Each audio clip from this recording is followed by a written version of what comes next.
açtı diye soru cevaplar diye aytmayıp beren ağalımız üçün canı sağ ol.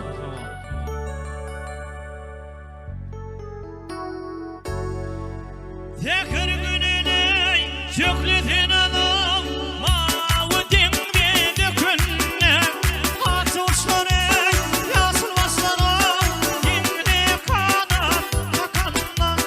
min çıkarını kanat atıyor vatsa kalkayım koynunda bu on yarın tolkunlarım balıklarım boynuna yar benim tarlalarım ödürlü balıklar altın balık, gümüş balık, verili balıklar akmakmakı bekre takır sabak balıklar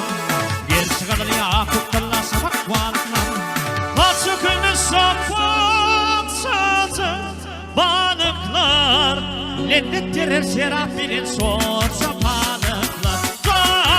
lennettirir serafinin sorsa balıklar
Himil balıklarım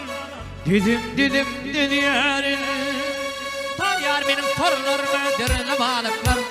Altın balık, gümüş balık, verili balıklar Aklak bakı bekre takır sabak balıklar Yer sıvalı yakıptan sabak balıklar Nasıl gümüş sabak sazı balıklar Lennettirir serafinin sorsa balıklar